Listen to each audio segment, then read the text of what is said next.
আমার স্নেহের উচ্চ মাধ্যমিক শিক্ষার্থীরা, বিশেষত যাদের ইতিহাস বিষয় রয়েছে তাদেরকে জানাই আমার টোটাল স্টাডি বাংলা চ্যানেলের পক্ষ থেকে আন্তরিক অভিনন্দন ও গভীর ভালোবাসা। আজকে আমি তাদের উদ্দেশ্যে ইতিহাস বিষয়ে একটি পূর্ণাঙ্গ সাজেশন তুলে ধরছি, যেগুলি অবশ্যই পরীক্ষায় আসার সম্ভাবনা রয়েছে। 2024 শিক্ষাবর্ষে যে সমস্ত গুরুত্বপূর্ণ প্রশ্নগুলি আসার খুব সম্ভাবনা রয়েছে সেগুলি হলো: বিশ্বায়ন কি, বিশ্বায়নের বিভিন্ন রূপ আলোচনা করো, জাতীয় স্বার্থের প্রকৃতি সংক্ষেপে ব্যাখ্যা করো, পররাষ্ট্র নীতি নির্ধারণে জাতীয় স্বার্থ কি ভূমিকা পালন করে, আন্তর্জাতিক সম্পর্কের সংজ্ঞা দাও,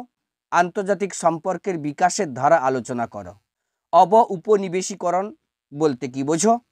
এর সামাজিক, রাজনৈতিক ও অর্থনৈতিক তাৎপর্য ব্যাখ্যা করো, স্বাধীনতার পর ভারত কেন পঞ্চবার্ষিকী পরিকল্পনা গ্রহণ করে, স্বাধীন ভারতে প্রথম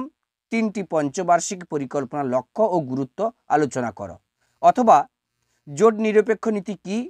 জোট নিরপেক্ষ আন্দোলনের উদ্দেশ্য আলোচনা করো, সার্ক কিভাবে গঠিত হয়েছিল, এর উদ্দেশ্যগুলি কি ছিল, আলজেরিয়া স্বাধীনতা আন্দোলন সম্পর্কে যা জানো লেখো, 19 শতকে ভারতে মধ্যবিত্ত শ্রেণীর উদ্ভবের কারণ, ভারতীয় জাতীয়তাবাদ বিকাশে এই শ্রেণীর অবদান আলোচনা করো, ঈশ্বরচন্দ্র বিদ্যাসাগরের শিক্ষা ও সমাজ সংস্কারের বিবরণ দাও, সমাজ সংস্কার আন্দোলনে নব্যবঙ্গ নামে কারা পরিচিতি ছিলেন, নব্যবঙ্গ আন্দোলনের সীমাবদ্ধতা ও ব্যর্থতা পর্যালোচনা করো,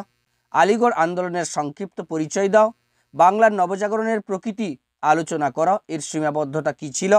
চীনের চৌঠা মে আন্দোলনের কারণগুলি বিশ্লেষণ করো, এই আন্দোলনের গুরুত্ব কি আলোচনা করো,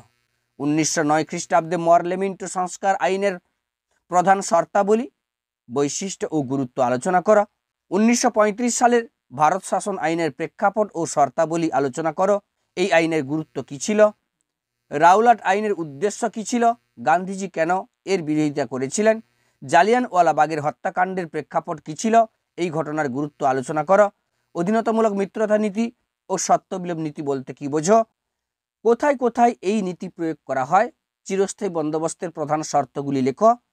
ভারতীয় অর্থনীতিতে এর প্রভাব কী ছিল, সাম্প্রদায়িক বাঁটোয়ারা নীতি কি,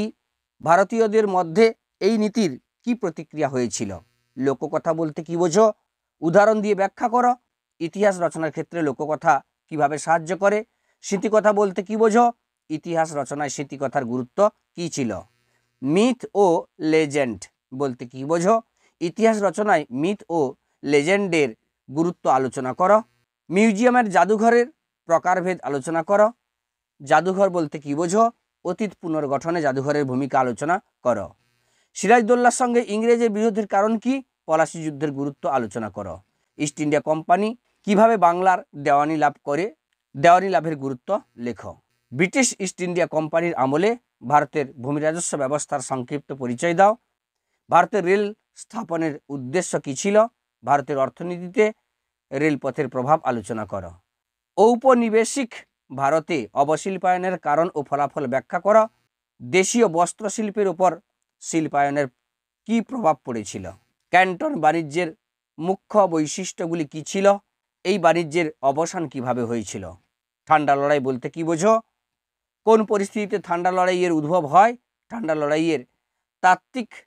ভিত্তি বলতে কি বোঝো, ট্রুম্যান নীতি কি, মার্শাল পরিকল্পনার উদ্দেশ্য কী ছিল, বার্লিন অবরোধ সম্পর্কে আলোচনা করো, কোরীয় সংকট সংক্ষিপ্ত পরিচয় দাও, কিউবার ক্ষেপণাস্ত্র সংকটের পরিচয় দাও, দাঁতাত কি, বিশ্ব রাজনীতিতে দাঁতাতের উদ্ভবের কারণ ও গুরুত্ব আলোচনা করো। এইভাবে তোমাদের সামনে একের পর এক 2024 শিক্ষাবর্ষে যে সমস্ত গুরুত্বপূর্ণ ইতিহাস বিষয়ে প্রশ্নগুলি আসার সম্ভাবনা রয়েছে সেগুলি উপস্থাপন করলাম। অবশ্যই তোমরা মনোযোগ দিয়ে শুনবে। তোমাদের সফলতা কামনা করি। ধন্যবাদ।